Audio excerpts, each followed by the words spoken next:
Uma boa noite a todos, galera do Instagram. E aí, galera do YouTube. E aí, pessoal? Hoje, como marcado, né? Estamos aí iniciando mais uma live. A ideia dessa live é estar falando aí com a galera sobre os aspectos imunológicos desenvolvidos na Covid-19. Peço para todos, por favor, quem puder, divulga aí para o máximo de gente que vocês puderem, porque o assunto vai ser sensacional e eu acho que vale muito a pena vocês ouvirem esse ilustríssimo amigo que aceitou aí dividir comigo essa live para falar sobre imunologia. E aí, quando eu lembrei de imunologia, que é um dos principais focos, né, do desenvolvimento de todo o problema do Covid, eu lembrei do meu ilustríssimo amigo, professor Túlio Quieto. Então, ele vai estar falando com a gente sobre os aspectos imunológicos, até para a gente entender um pouco melhor o desenvolvimento da doença, porque muitas pessoas não têm noção, né, de como é o desenvolvimento da doença. Então a gente está aqui agora para estar conversando sobre isso. Beleza? Então vou habilitar aqui a entrada do meu amigo Túlio Quieto, dar as boas-vindas. Para quem não o conhece, ele vai se apresentar, né? Para poder estar falando com todo mundo aí. Tô vendo que a galera tá entrando. Aqui ó, entrou o Felipe, a Ilana, isso, Ilana, minha mãe, né? A Letícia também entrou. Deixa eu só ver quem mais entrou aqui. Ian, Elaine, a Pamela, Sarita, a Alexandra entrou. Pessoal, ó, aqui embaixo tem uma setinha, tá? A Ju entrou. Clica nessa setinha aqui, divulga para o máximo de gente, para eles não perderem esse conteúdo. Conteúdo de qualidade, profissional gabaritado, qualificado e que tem bastante conhecimento para passar para a gente. Então, ó, vem aqui embaixo, tem uma setinha, parece um aviãozinho. Se você mandar para 5 pessoas, você já vai estar ajudando a gente nessa live aqui. Deixa eu convidar o meu amigo Túlio, que ele já está aqui já. Túlio, camarada Túlio. Deixa eu ver aqui, chamar ele. Túlio, tô te convidando aí, cara. Ah, agora sim. Agora foi. E aí, Salve, meu amigo Túlio. como é que estão as coisas?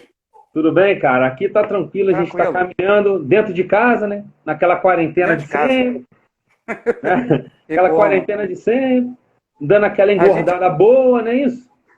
cara, até que eu emagreci no começo, agora eu tô voltando a engordar. Você perdeu e tá achando que você tá em casa, você É, perde e acha em casa, né? 4 meses em casa quase, pô, tá nisso. Olha, minha É, irmã também cara. entrou. Oi, oi, Ó, Jéssica. isso aí. Aproveitar, chama a galera que tá entrando aí, chama mais gente. Aproveitar que o Túlio vai estar falando aí muita informação sobre os aspectos imunológicos da Covid, né?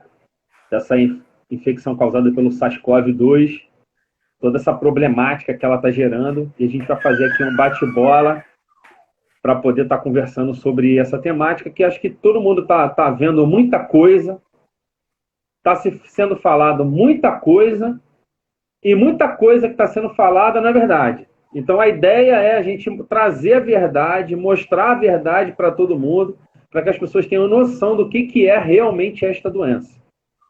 Então, primeiro, meu amigo Túlio, muito obrigado por ter aceito aí o convite que eu lhe fiz. A gente veio conversando desde a semana passada, e aí fechamos a data, né? E aí você aceitou, fiquei muito feliz. E eu queria que você se apresentasse para essa galera aí que não lhe conhece. Você fala um pouco de você, da sua qualificação, de onde você trabalha. Fala tudo sobre você para o pessoal já te conhecer. E olha que eu não gosto de falar muito de mim, mas vamos lá, tudo bem. Tudo bem, gente? Meu nome é Túlio Quieto, eu sou professor, tá? Sou biólogo com mestrado e doutorado em imuno, basicamente feito pela Fiocruz. Então, dou aula de imunologia, principalmente na Unigran Rio, tá? Tanto para medicina quanto para biomedicina. Já dei aula para farmácia, mas aí é variável devido ao período. Também tenho formação em genética, então tenho um pouquinho dessas duas áreas no sangue. E também trabalho na FATEC, dando aula também na gestão ambiental, totalmente virado para outra área, mas é uma questão importante, na verdade, que era o local onde eu estava e tenho puxado muito para novas áreas além da imunologia e da genética, tenho buscado também um pouco sobre a questão de divulgação científica. Eu acho que eu já estava enrolando isso há uns anos, que o pessoal estava me enchendo o saco. Tem um amigo meu que me cobra isso há 3 anos. Há 3 anos eu estou enrolando, acho que para poder começar. E aí eu agora, nesse período todo de Covid-19, quarentena, achei alguma coisa para fazer durante a quarentena, além de dar aula, que foi começar a gravar alguns vídeos, aprender a editar vídeo, para poder começar a fazer esse trabalho. Então, eu até tenho já de algumas aulas que eu gravei, mas a ideia também é montar outras informações, principalmente de imuno, para ajudar a esclarecer a população em geral. Porque eu sei que tem muita gente que não tem informação de imuno para entender, e a linguagem de imuno é muito difícil. De genética também. E eu tento fazer de tudo para simplificar ao máximo. Aí entrou o César Augusto, o professor Isso. César. Estou vendo aqui só Obrigado, obrigado por compartilhar. Não deixar de comentar aqui, ilustríssimo professor César Augusto, a graciosíssima professora Tânia Moço Lemos, né? Farmacêutica, professora lá do curso de farmácia, entre outros aqui, alunos, ex-alunos, amigos, e aí fica a noite cada vez mais feliz pela presença dessa galera aí, que dedicando um pouquinho de tempo para ouvir, né, sobre o que você tem a falar. Você tem um canal no YouTube, é isso? Eu estou abrindo um canal no YouTube, aí ele se chama 5 minutos de intervalo, tá? A ideia é fazer o seguinte, vou ter as aulas que sejam interessantes que eu vou colocar lá, mas a ideia é fazer sempre pequenos vídeos de 5 minutos para complementar a informação. Então, ainda não consegui, eu estou montando 2 vídeos nesse momento. Eu espero terminar até o final da semana, mas como a gente está em semana de prova e atividades, eu estou preocupado em liberar as provas. Então, nesse interim, nesse mês, eu vou começar a fazer, já tenho ideia de um vídeo, explicando o que são vacinas e quais elas têm, e explicando o processo de produção de vacina, para mostrar o porquê que a vacina demora tanto a ser produzida. Porque o pessoal diz, pô, como não tem vacina ainda? Leva-se pelo menos 10 anos, não tem jeito. Tá? É isso aí. O do Covid, na verdade, é uma exceção que eu vou falar no finalzinho. É uma exceção que a gente vai falar no finalzinho. E os processos de vacina são parecidos com o de farmaco, quando se parte da questão dos testes para a liberação da vacina, ou seja, os testes que envolvem seres humanos. Minha mãe entrou, olha só. Oi, mãe. É isso aí. Só presença e tá. Oi, mãe, tudo bem? Como vai? Isso aí. Então, basicamente, a ideia é começar com esses 2 vídeos e a ideia é fazer o seguinte, pegar a matéria toda de imuno e fazendo pequenos vídeos explicativos, sempre de 5 minutos. Aquele momento, por isso a brincadeira, 5 minutos de intervalo. É o momento que a gente tem para ver isso. Mas também estou aproveitando para colocar algumas playlists, por exemplo, com uma aula inteira. Isso que eu discuti com vocês aqui, que eu vou discutir hoje com vocês de imuno, eu fiz uma aula inteira sobre imunologia do Covid. E aí tem slide, tem assim as outras coisas que eu não dá para colocar numa live, mas quem quiser pegar lá. Aí depois eu tenho no meu Instagram, tem o link do canal do YouTube, sem problema. Excelente. Então, no final a gente retorna falando o nome do canal para o pessoal pegar de novo. E aí o pessoal que quiser estar vendo conteúdo de imuno que vai estar surgindo, não é isso? Isso. Ainda já vai estar surgindo. Isso, vai estar antenado aí, que vai estar surgindo daqui a pouquinho alguns conteúdos relacionados a imuno. Vamos lá, meu amigo. Eu queria que você destrinchasse para essa galera a essa ideia, né, de todo o aspecto imunológico envolvido na presença do SARS-CoV dentro do nosso organismo. Beleza, então a gente vai começar lá desde o início, quando o vírus está entrando, tá bom? Isso. Um dos conceitos que o pessoal tem de errado sobre imunologia é achar que o sistema imune só depende depois que alguma coisa já entrou no corpo. O conceito é de, não, são as células imunes que vão atacar, são os anticorpos e assim por diante. E ele se esquece que existem alguns elementos da imunidade inata que são extremamente importantes, que são as chamadas barreiras epiteliais. Começa aí. Ou seja, nossa pele é uma barreira epitelial. Nossas mucosas são barreiras epiteliais. E o SARS-CoV-2, a primeira coisa que ela tem que fazer é passar a barreira epitelial. O que, na verdade, se torna uma questão extremamente importante. Por quê? O SARS-CoV-2, o primeiro alvo dele, a primeira célula que ele contamina, é a célula epitelial da via respiratória. Qual é o problema disso? O problema, então, é que, para eu evitar a infecção, eu tenho que impedir que ele chegue às células epiteliais. Como eu faço isso? Esse é o primeiro problema. Normalmente eu tenho muco e fluxo de ar das vias aéreas. Só que a gente sabe que para as doenças respiratórias, inclui o SARS-CoV, inclui a gripe, inclui a entrada do sarampo, certo? Inclui a entrada do resfriado, inclui a entrada de catapora. Todos eles, a entrada é via aérea e a primeira célula é o epitélio. Esse que, na verdade, é o grande problema. Por isso que o SARS-CoV-2 ele é fácil de ser transmitido. Assim como o do sarampo, assim como o da gripe, assim como o da catapora, são extremamente fáceis de se transmitir, porque eles conseguem entrar a via respiratória e atingir as células epiteliais. Então, quando a gente fala que uma pessoa conseguiu resistir e foi assintomático à doença e não teve problema nenhum na doença, a maioria das vezes é o que ele faz logo depois que a célula foi infectada. Certo?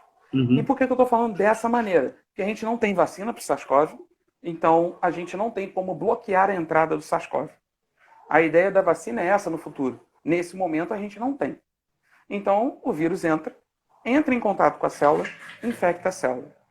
Essa célula então gera, cada uma delas, milhares e milhares de vírus novos, e esses milhares e milhares de vírus novos vão afetar as células no entorno.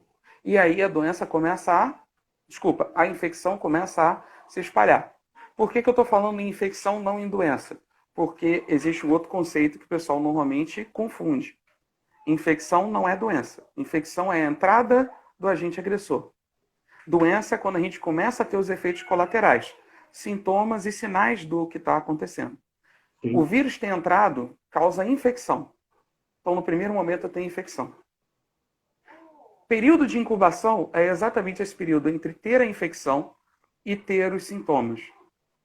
Se a pessoa não desenvolver sintomas, ele tem uma infecção assintomática. Que Ponto. acontece em muitos casos. E acontece em muitos casos, tá? E teve aquela confusão com a questão da OMS. A OMS não disse que assintomático não passa a doença, tá? Foi uma pergunta sobre a importância dos assintomáticos na transmissão da doença frente aos outros. A resposta da médica que estava lá foi exatamente sobre isso. Uhum. Olha, é raro frente aos pré-sintomáticos, aos sintomáticos e assim por diante. Ela não falou com essas palavras, mas eu assisti o vídeo. Era uma questão de importância, tá? Esses assintomáticos, então, são aqueles que não vão desenvolver a doença. Vão passar incólume, muitas das vezes pode ou não gerar resposta imune adquirida, tá? E passar para a vida. Os pré-sintomáticos são aqueles que vão levar esses 4 dias, em média, para desenvolver a doença. A maioria das pessoas desenvolve a doença durante um período de 4 a 5 dias. Tá bom? Foi, professora Tânia. A resposta causou muita confusão. Por quê? Porque o pessoal Distorceram ultimamente o que tem ela falou. feito... hoje o que tem sido feito? Como você manipula informação, tá? Só um adendozinho. Como se manipula informação sem mentir? Você pega uma fala de 20 minutos, pega 1 minuto, que é o que você quer, e coloca dizendo que falou aquilo. É isso? Ou seja, está mentindo? Não, está manipulando. Tá? É o modo hoje em que você consegue criar uma manipulação usando uma versão oficial. Isso. Mas se você olhar o dado inteiro, não é isso. Bom, vamos voltar. Quando a gente fala em pré-sintomático, é aquela galera que passou aqueles 4 dias de incubação, ou seja, que o vírus está já se produzindo dentro do organismo da pessoa, certo? E começa a ter os sintomas. O período para começar a ter sintomas é 4 a 5 dias. Nesse momento, quem está atuando? Seu sistema imune inato, certo? Quem do sistema imune inato? Sistema imune inato inteiro? Ah, eu aprendi na escola que são os fagócitos. Macrófago tá lá o tempo todo. Cara, o macrófago é a última célula que vai entrar nesse sistema, tá? Existe uma outra célula muito importante chamada célula NK, em inglês Natural Killer, em português matadoras naturais, não sei porque a gente não chama de MN, tá? A gente, na imunologia, quase todas as siglas estão em inglês, não tem jeito. E essa célula NK faz o quê? Ela reconhece as células infectadas e induz a célula infectada à morte. Então, esse é o começo do meu sistema. A célula infectou, os danos que ela começa a causar, o vírus começa a causar, ativa o NK. NK reconhece a célula infectada. Na verdade, ele reconhece que a célula está estranha. Quem quiser, depois assiste lá a aula que fica mais explicadinho, tá? Senão a gente perde tempo e a live é curta. Mas NK reconhece que a célula está estranha. Entre as células estranhas tem célula infectada, célula de tumor e assim por diante. E começa a matar essa célula. Ao mesmo tempo, o nosso organismo começa a produzir algumas citocinas que têm efeito de interferir com o ciclo viral. Então, é o começo da nossa resposta imune tentando evitar a doença. Essas citocinas são as interferons. Em português, o pessoal chamava no passado de interferona, exatamente porque interferia com o ciclo viral. Tá legal? As interferons, todas elas? Não. Interferon que eles chamam de tipo 1 e tipo 3. São todos interferons que não incluem o interferon gama. Então, interferon alfa, interferon beta, delta, outros que surgem, eles atuam como? Eles fazem o metabolismo das suas células diminuir e a expressão de proteínas estranhas diminuir. Ou seja, você se torna resistente a vírus, principalmente os vírus de origem de RNA, que é o caso do coronavírus. É o mesmo que acontece para a gripe, é o mesmo que acontece para o sarampo. Catapora não, que é de DNA, tá bom? Mas é o mesmo esquema que a gente observa, tá? Então, esse é o caso que a gente encontra específico de imunidade inata. Mas o nosso organismo não fica só nisso. Por quê? A gente evoluiu para ter uma imunidade adquirida. Para quê? Para poder se livrar de doenças piores. Tá? Todos os vertebrados possuem sistema imune adquirido. Numa escala evolutiva, o negócio foi tão bom, mas tão bom, certo? Que a gente não consegue encontrar seres intermediários entre só ter imunidade inata e ter imunidade inata e adquirida pronta. Certo? Quando a gente olha, você encontra no vertebrado imunidade adquirida completa, pronta, e acabou. E aí você faz o quê? Segue o caminho. A imunidade adquirida, nós temos então 3 células que estão envolvidas. Para que a gente toma vacina? As pessoas dizem, para gerar anticorpo. Certo? Essa é a resposta que a gente ouve na escola. Você ouve direto isso. Mas na verdade não é para gerar anticorpo. É para ativar linfócito T, CD4, TCD8 e o linfócito B. Esse linfócito B é que vai produzir o anticorpo. Isso. Tá bom? Então o anticorpo é uma questão de consequência da ativação celular. Eu ativo essas 3 células através dos fagócitos que vão entrar depois. Vão apresentar para o linfócito T.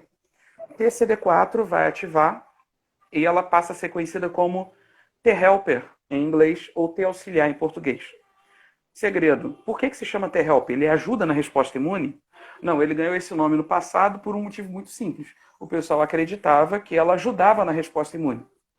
Mas a gente, na verdade, com o tempo, aprendendo, estudando ela, descobriu que ela é a controladora principal da resposta imune adquirida. Sim. Ela que ativa linfócito B para produzir anticorpo e ela que ativa TCD8. Quem é a TCD8? TCD8 ela é que nem a NK. Induz morte de células infectadas. Só que ela tem uma vantagem. Ela é específica. Então ela só mata a célula com o antígeno dela.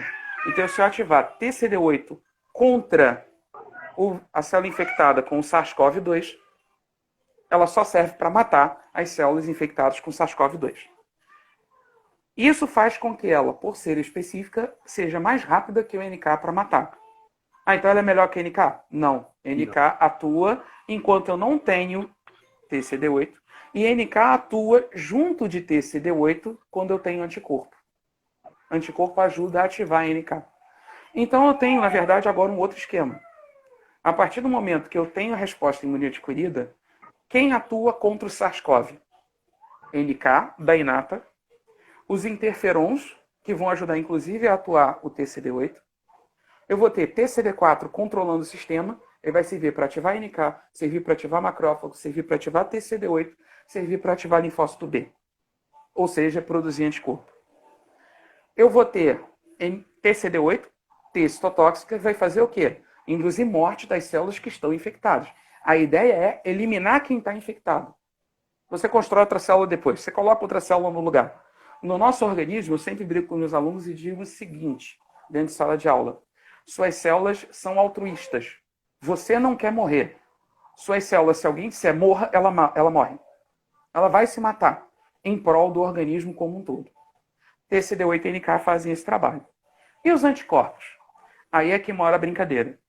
Anticorpo vai servir para ativar NK, ativar macrófago para fagocitar os vírus que apareçam, para ativar complemento, que é um sistema proteico que vai induzir opsonização, morte, inflamação, e o processo inflamatório ocorre todo nesse sistema. E o ponto mais importante para vírus com o anticorpo. O anticorpo ideal é aquele que neutraliza o vírus. O que é o anticorpo que neutraliza o vírus?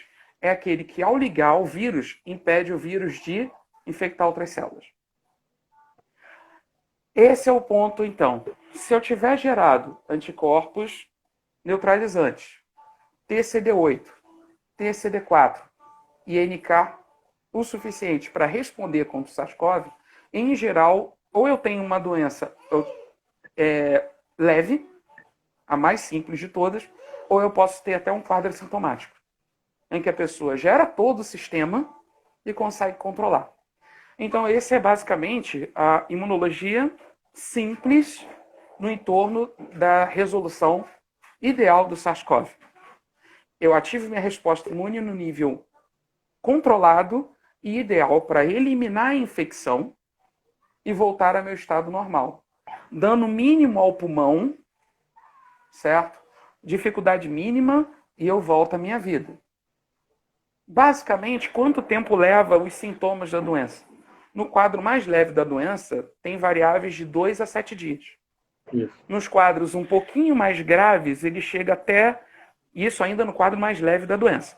No quadro um pouquinho mais grave do leve da doença, você então leva mais ou menos uns 14 dias. Se tudo correr direito, essa resposta celular acaba sendo o que o pessoal diz mais importante para a resposta contra o vírus. Se eu tiver uma resposta celular ideal, eu elimino o vírus. Pronto, acabou. Agora, quando que eu tenho problemas de aumentar a gravidade da doença? Pois bem, eu tenho vários fatores que envolvem a gravidade da doença. E um dos mais importantes hoje é o próprio sistema imune. E detalhe, não é a ausência do sistema imune, é o excesso de ativação da resposta imune. Quando eu falo para vocês, o sistema imune tem que ativar no nível controlado. Se ele ativar demais, ele começa a causar danos ao nosso organismo junto do vírus. E o quadro de gravidade da doença está associado com o que nós chamamos de hiperinflamação. Essa hiperinflamação ocorre devido a um descontrole do teu sistema imune.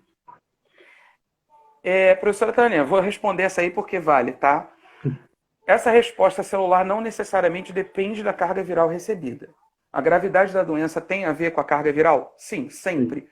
Mas o nível de resposta imune pode estar associado com a falta de algum componente do sistema imune fazendo outros ativarem.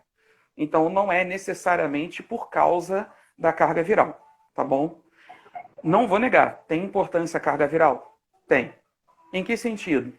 O pessoal acha que a carga viral não tem importância nenhuma, mas tem. E aí equivale à questão da gente ter o isolamento social usar a máscara, tomar todos os cuidados.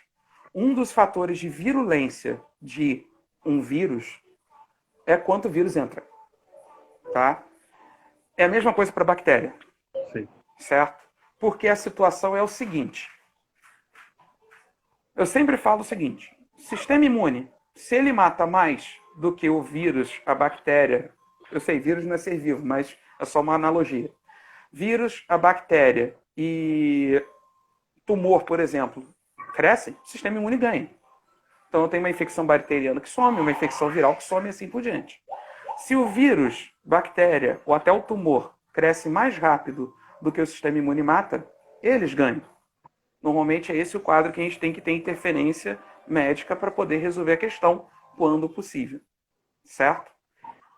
Uma das coisas que atrapalha o sistema imune a perder contra o agente agressor é quanto entra. Sim. Eu sempre faço a mesma brincadeira.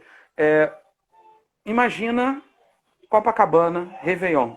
Dia seguinte, se você não colocar ninguém para limpar a praia, qual é a situação que você vai ter? A praia imunda. A praia não vai limpar, cara. Não dá para limpar, porque você precisa aumentar o efetivo de gari para poder limpar. Sim. Certo? É a mesma coisa. Se entrar muita bactéria e muito vírus, você não consegue dar conta. Sim. Certo? Por isso que o pessoal diz, sofreu um corte, lava a ferida, para você tirar o excesso de bactérias. E por que a gente tem que usar máscara? Principalmente quem está com a doença. Porque a carga viral que ele libera para outra pessoa é muito grande. Então, se você controla a quantidade de vírus que vai para outra pessoa e a pessoa que está ali recebendo aquilo tudo também está de máscara, os dois de máscara dificultam o vírus a circular. Se você está em casa, mais ainda. Principalmente na fase pré-sintoma, ou os chamados oligossintomáticos. São aqueles que são aqueles que vão ter a doença, vão desenvolver os sintomas, mas está naqueles 2 dias anteriores ao sintoma aparecer. Nessa fase, a pessoa já transmite o vírus. Mas não está doente. Que foi o caso que a médica tentou dizer e o pessoal distorceu. Isso aí. Exatamente. Foi exatamente isso que a médica tentou dizer. Nessa fase você transmite? Transmite. Sim. Mas e na fase em que eu estou com a doença espirrando no outro? Mais ainda. Essa é a diferença. Tá legal? Sim. Deixa eu te fazer... Então, você vai... Termina, que eu tenho uma pergunta não, eu ia só entrar na outra fase. Pode fazer a pergunta. Não, entra. Não, porque a minha pergunta é do final. É outra, então tá. Diferente. Vai lá.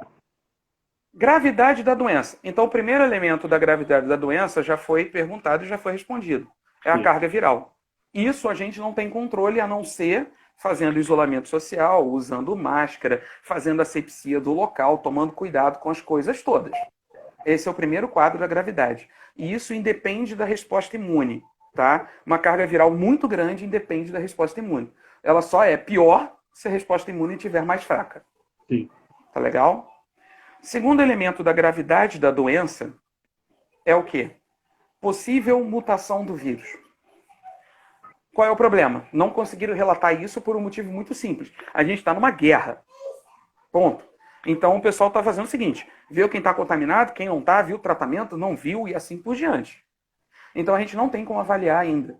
Então a gente tem casos, por exemplo, de pessoas que estão tendo reinfecção, que ainda estão analisando se é realmente reinfecção ou não, para analisar se a pessoa, na verdade, teve reinfecção mesmo, se teve uma infecção com a outra cepa do vírus, ou se as pessoas que estão tendo gravidades maiores da doença também possam estar no vírus ter mutado.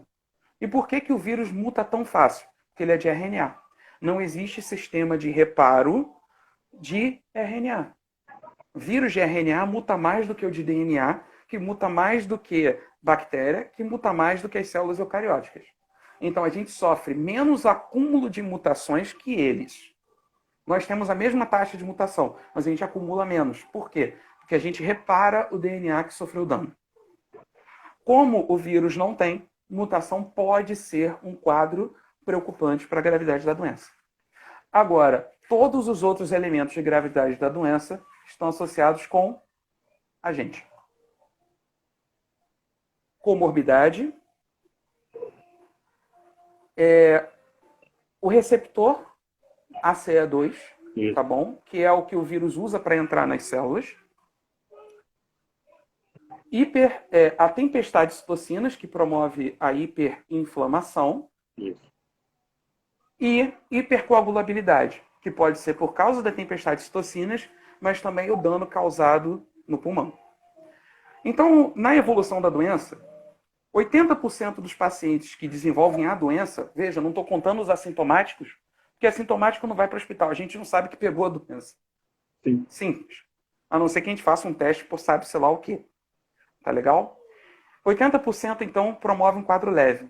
Fica na tosse, espirro, no máximo, tem cansaço, fadiga, ou até mesmo o quadro em que a gente possa dizer de a pessoa ter dificuldade respiratória, tá bom? Com isso, então, a gente tem esse quadro mais leve. Isso leva em torno de 5 dias depois de eu ter o sintoma. Gente, é meu filho chutando aqui a câmera, tá bom? Relaxa. Ai, ai. Ok, ele tá vindo aqui, quer participar da live. Então, não existe algum indicativo ainda de que a gente tem uma mutação para menos letal, tá bom? Eu acho até difícil, mas não, eu acho até difícil, né, Túlio? Porque o vírus ele vai tentar sobreviver de alguma maneira, então ele vai tentar mexer na capacidade dele de contaminação, de gerar infecção. Então assim, na pode verdade, até o que acontecer, acontece, né? na verdade, o que acontece? Acontece os dois lados da história. As mutações são aleatórias sempre. Ó, dando um pouquinho de aula de genética. As mutações são sempre aleatórias, certo? Sim. Então elas podem ser para bom ou para ruim. E aí a seleção natural, seleção artificial funciona. Nesse momento, de repente, já tenho cepas de coronavírus que são mais leves. Só que o problema é que eu tenho em paralelo as que são mais pesadas. E os dois correndo juntos, enquanto não baixar o mais pesado, eu não consigo ter o mais leve tomando conta do pedaço.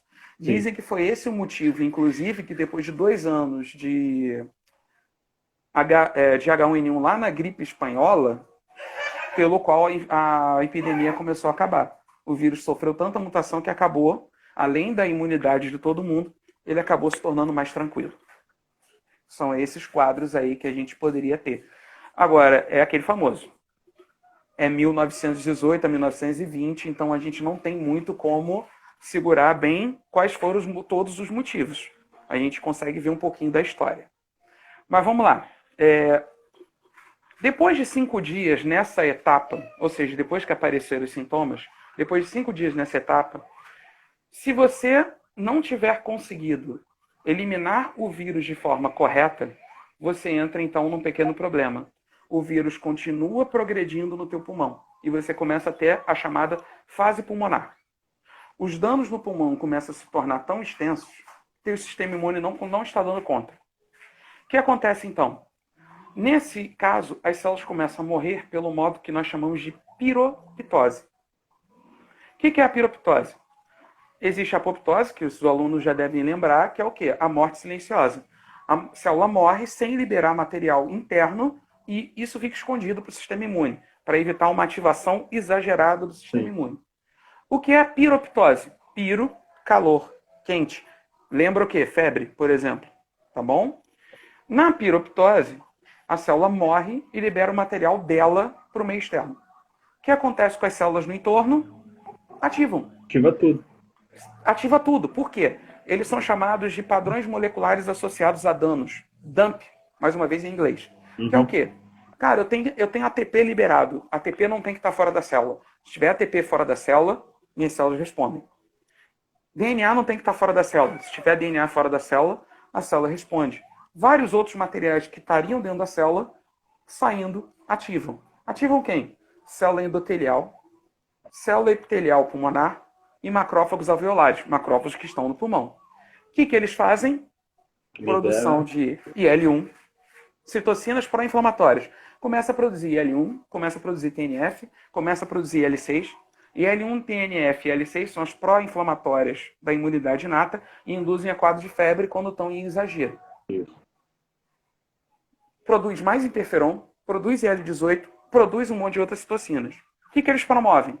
Migração de monócito, macrófago linfócito. Indo ter CD4 para o pulmão. E começa a colonizar o pulmão. E o pulmão começa a ter, então, um monte de células imunes ativas, que começa a produzir mais interferon, IL-1, IL-6, IL-18. E isso vai fazendo o quê? Eu começo a hiperativar o meu sistema imune no pulmão. E o sistema imune começa a fazer o quê? Ele começa a perder o controle e começa a causar dano ao tecido pulmonar. E esse começa, então, o processo de hiperinflamação. Eu não sei porque que eu fico confundindo com hiperinflação, deve ser por causa da proximidade da palavra. É verdade. Várias vezes eu falo errado, mas tudo bem. Então eu começo a promover a hiperinflamação no tecido pulmonar e eu começo a causar dano ao tecido pulmonar além do necessário. Aí eu entro no estágio 2 da doença.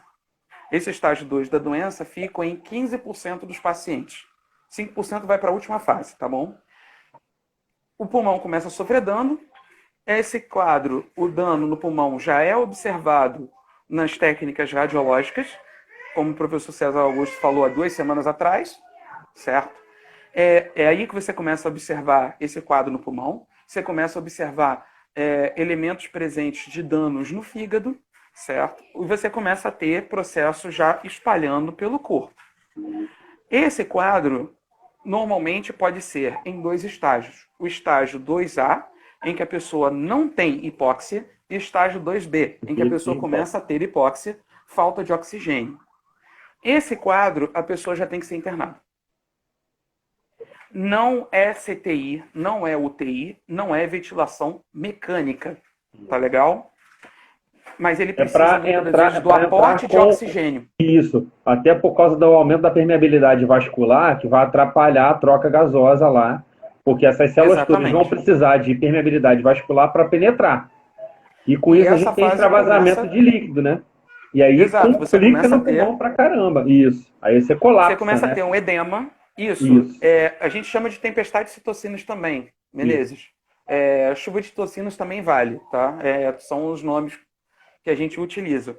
É um quadro que é similar ao de hipersensibilidade.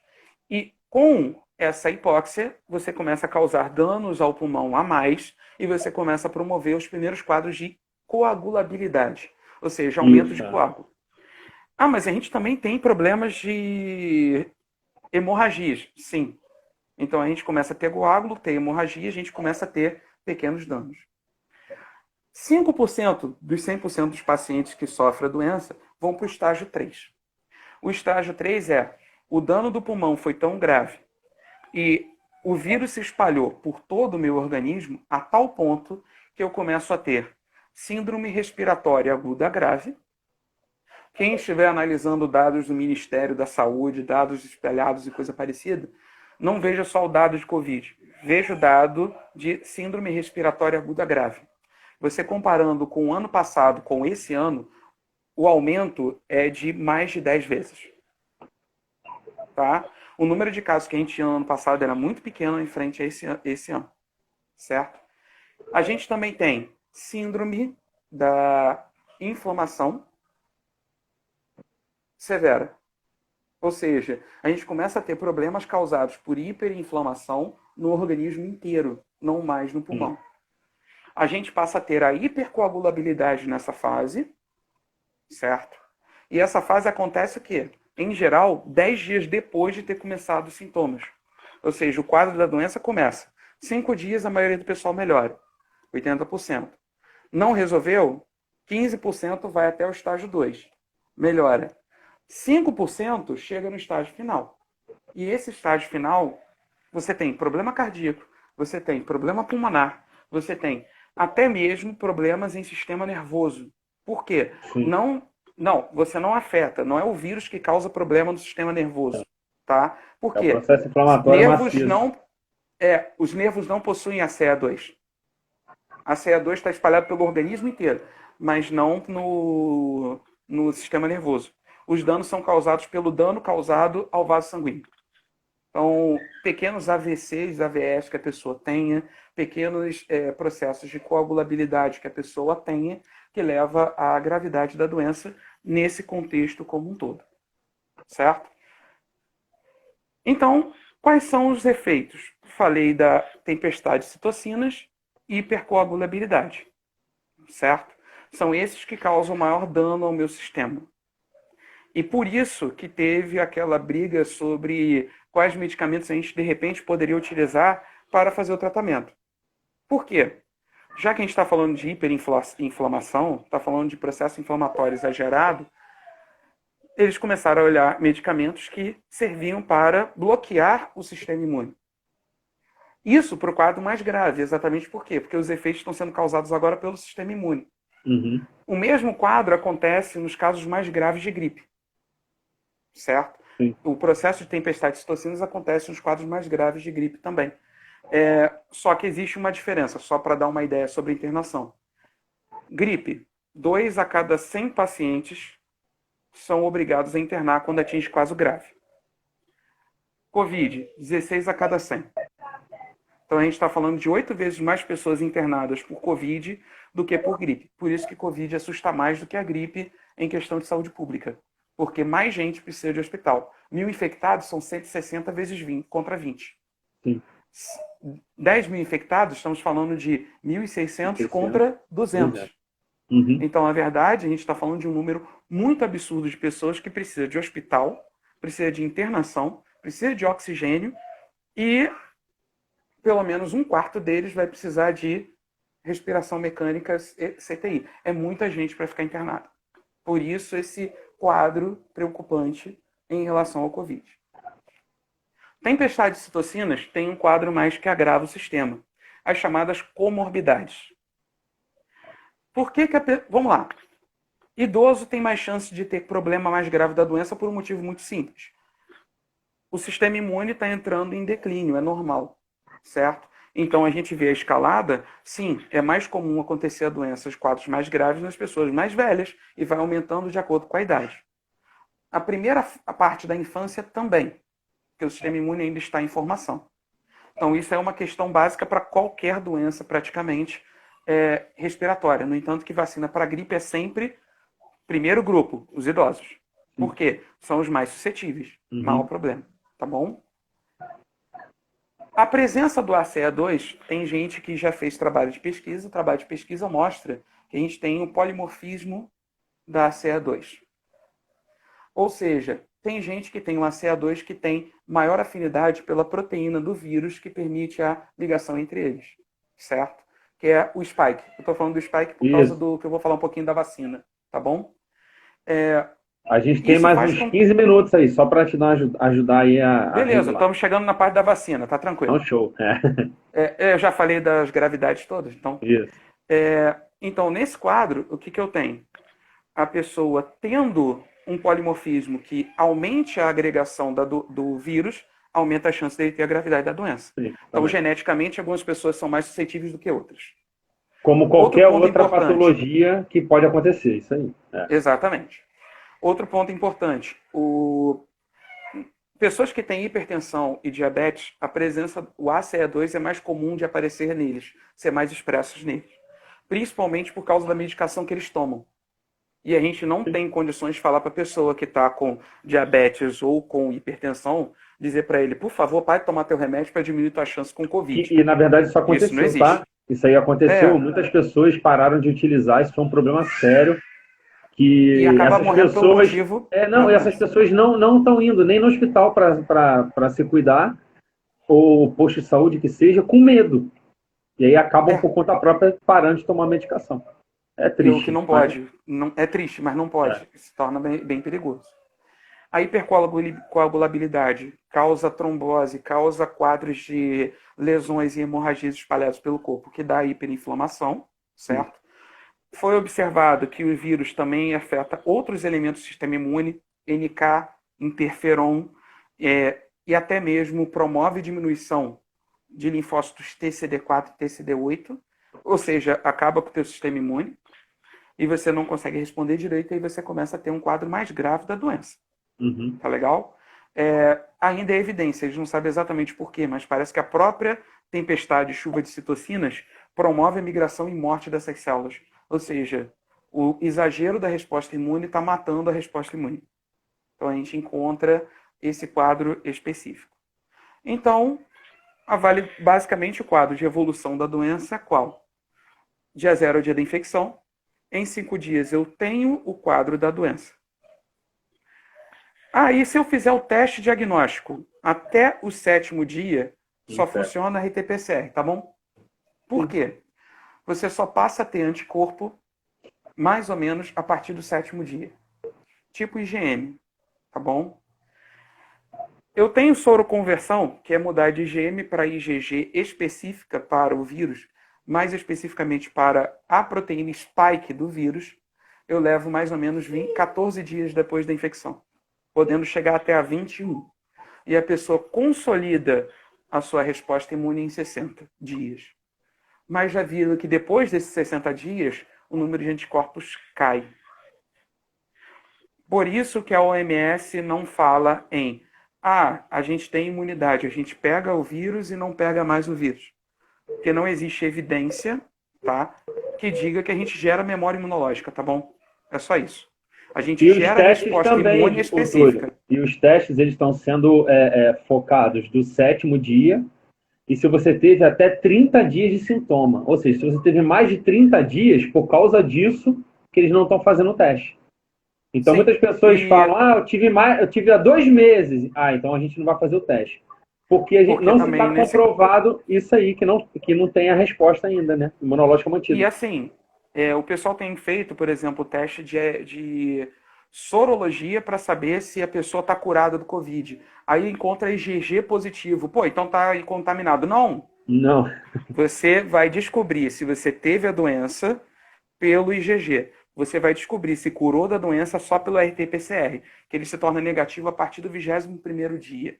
Tá legal? Então, depois de 30 dias de doença, fez IgG, vai dar positivo, porque você gerou anticorpo, tá? Independente da doença. Então, esse ponto final a gente gera memória? Não sabemos ainda. Não existe esse dado, porque a gente não tem como avaliar mais do que esse tempo. Acredita-se que se a gente pode gerar memória, a gente tem que se reinfectar pelo vírus.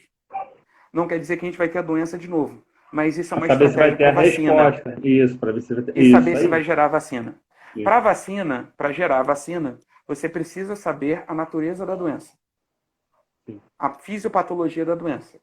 Se eu gero com um contato só com o vírus, eu gero resposta para o resto da vida, provavelmente eu vou gerar uma vacina de uma dose só. Se eu preciso de uma reinfecção para gerar memória, eu preciso de 2, 3 doses, talvez. Então, essa é a brincadeira em cima da vacina, tá? A vacina leva-se tempo para gerar. Por que no caso do Covid já estão testando vacina? Diga-se, já testaram 7, 6 já foram descartadas, uma está em fase de teste agora e nenhuma ainda está aprovada. Mas por que a gente conseguiu algo tão rápido, 6 meses? A média de geração de uma vacina é 10 anos. Na melhor das hipóteses. Por que estão conseguindo em 6 meses? Por causa do conhecimento do SARS-CoV. O que causou SARS, há quase 20 anos atrás. Há mais de 20 anos estão pesquisando o SARS para gerar uma vacina para o SARS. E o conhecimento disso está ajudando a fazer a vacina do SARS-CoV-2 devido à similaridade dos vírus. É só por causa disso que a gente está gerando uma vacina mais rápida. E a vacina estrategicamente está pelo quê? A busca de geração dos anticorpos neutralizantes contra o spike. Isso. Essa que continuou é a que usou como fundamento a proteína spike. É a única que está caminhando. Isso. É a única que está caminhando. Até porque é o spike que permite a entrada do vírus. Sim. Só que, qual é o grande problema? A gente não sabe qual é a taxa de pessoas que geram anticorpos neutralizantes. Esse é o grande problema. Se eu não sei quanto tem de pessoas que geram anticorpos neutralizantes, eu não sei se gera memória de verdade. Essa é a dúvida. A gente sabe que a gente gera anticorpo. A gente sabe que tem pessoas que têm uma gravidade da doença maior, que tem mais anticorpo que a pessoa curada. Sim. Só que a análise ali eu tenho menos anticorpo neutralizante do que a pessoa que curou. Sim. Esse é o problema que eu tenho em relação à geração de vacina e geração de imunidade. Então, quando alguém fala em imunidade de rebanho, nesse momento do SARS-CoV-2, do Covid-2, me dá até urticária. Porque a E gente outra, não as sabe. pessoas, a gente não sabe, né, Túlio? Porque é uma doença que tem, vamos botar aí, vai fazer 6 meses. 7 meses. É. 7 meses, isso. É, que a gente Sendo que já a entrou gente no conhece outro ela há mês agora. 6. Isso, conhece a Sendo que a 6. gente conhece ela há 6. E para desenvolver vacina, medicamento, cara, você tem que primeiro conhecer. Então a gente está conhecendo. A nossa questão Procurar o hoje, alvo. a nossa questão hoje é o tempo. O tempo que é o problema hoje para as coisas acontecerem. Você É colocou de só em maneira aí. filme. É, só em E só em filme. filme que a gente gera vacina em Não, é, 24 horas. rapidinho, é isso aí. Né? Porque, cara, é o tempo. A gente precisa de tempo para conhecer, precisa de tempo para conseguir colocar em prática isso e para entender como o nosso sistema imunológico responde a esse vírus. Nessa primeira etapa, desses meses, a gente está tentando fazer o quê? Salvar as pessoas. Sim. E um Enquanto em grupo paralelo de alguém vai lá outras correndo. pessoas, alguém está correndo atrás de entender essa parte toda de aspecto imunológico. Então, é difícil. Né? Muitas pessoas falam, daqui a pouco, eu vejo às vezes na televisão, cara, daqui a 3 meses. Cara, não é assim. Não, não é. Não é Até assim. porque mesmo que consiga, até produzir a vacina para todo mundo, leva tempo. E Sim. existem 4 estratégias de tipos de vacina. Não dá para explicar aqui, que senão a gente perde tempo, né? É. Que é aquele clássico, vírus inativado ou atenuado, vacina só de proteína, que é o que a Sim. Fiocruz está desenvolvendo. Eu fiz uma disciplina na época da pós com o pessoal que desenvolve estratégia de vacina de proteína, vacina de RNA e o de vetor viral, que é o de Oxford. Esses 4 tipos diferentes é que a gente precisa descobrir qual é o melhor. Para Que a descobrir gente qual é o ainda não melhor, sabe. Só para testando e descobrir qual é o fazendo. melhor, a gente tem que conhecer a doença. E a Sim. gente não conhece a doença. Não conhece. Isso mesmo. Até porque eu ia te perguntar 2 coisas, mas a gente só tem aqui 5 7 minutos minutos. quase, 7 minutos. Teve até um estudo falando sobre a quantidade de carga viral que é eliminada por indivíduos. Aí fizeram um estudo em torno de 70 pacientes.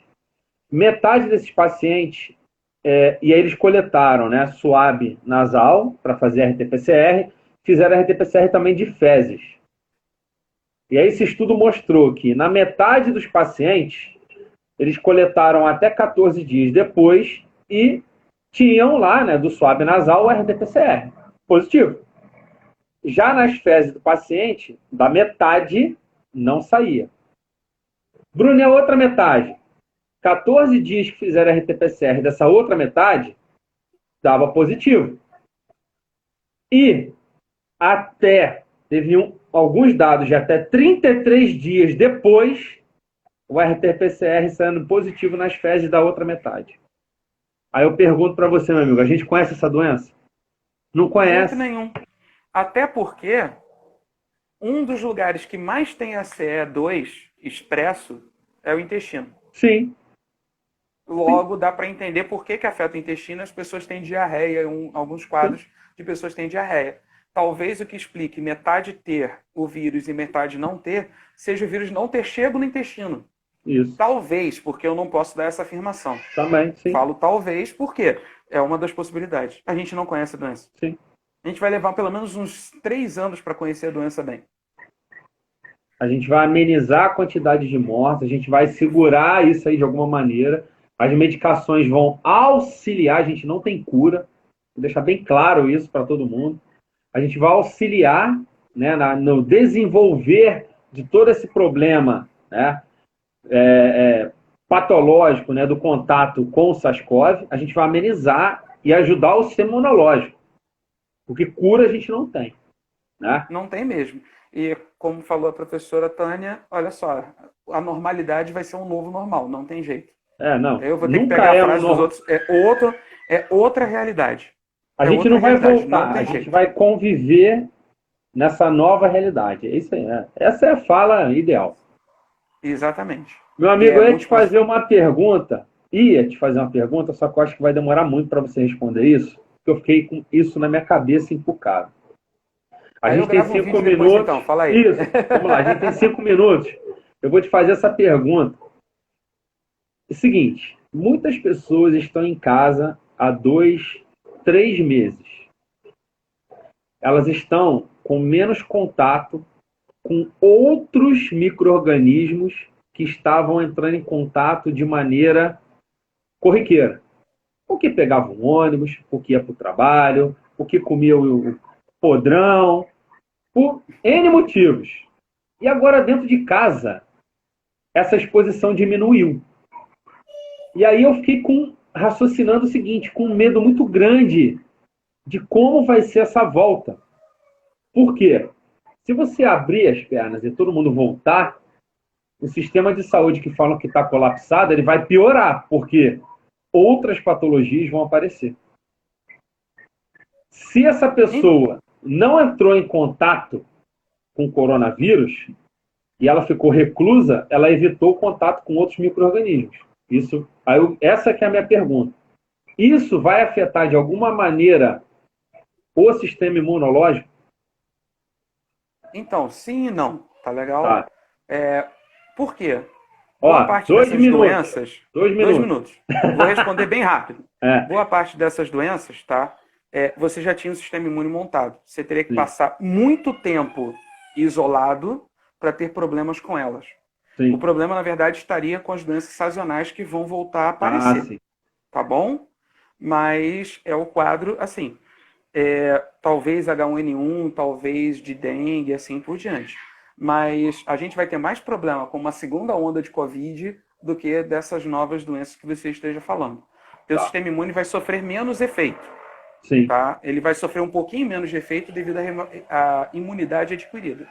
A tua imunidade adquirida, de certa forma, vai ficar resguardada para o que você já encontrou. O problema vão ser realmente as doenças sazonais. Entendi. Que já seria um problema. Sim. Doenças, principalmente, né, com os vírus que são do tipo RNA, que sofrem mutam mutação o tempo inteiro. Meu amigo, já vi aqui que a professora Tânia pediu uma segunda live. Vamos analisar esse fato. Olha a pressão. Um pedido, um comentário dela é como se fosse uma ordem, né?